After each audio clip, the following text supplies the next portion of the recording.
జగిత్యాల పాత బస్టాండ్ వద్ద ఉద్రిక్తత నెలకొంది. రేపు కేసీఆర్ సభ నేపథ్యంలో బీఆర్ఎస్ శ్రేణులు భారీగా ఫ్లెక్సీలను ఏర్పాటు చేశాయి. అయితే ఫ్లెక్సీలను గుర్తు తెలియని వ్యక్తులు చించేశారు. దీంతో బీఆర్ఎస్ కార్యకర్తలు సంఘటనా స్థలానికి చేరుకుని ధర్నా నిర్వహించారు. ఫ్లెక్సీలను చించివేసిన వారిపై చర్యలు తీసుకోవాలి అని డిమాండ్ చేశారు.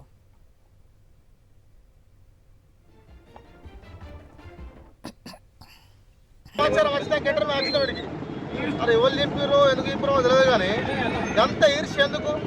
కేసీఆర్ గారి సభను ఎప్పటికప్పుడు విఫలం చేయాలి. జీవన్ రెడ్డి గారు, కేసీఆర్ గారు ఇంత స్నేహపూర్వకంగా ఇవాళ పాట చేసే సందర్భాలలో ఇంత ఘోరం ఎందుకు చేస్తున్నారో నాకు అర్థమైతలేదు. అక్కడనేమో నిజామాబాద్ రోడ్ల మావాడే పాత 12th వార్డు, ఇప్పుడు కొత్త 15th వార్డు ఆడ బిడిజోడి పారదెంగిరు, బిడిజోడీలు మొత్తం. మళ్ళీ ఇలా మొరం పోసారు. ఇప్పుడు రాకపోకలు జరుగుతున్నాయి. అదొకటి, ఇప్పుడు చూస్తే ఇదొకటి.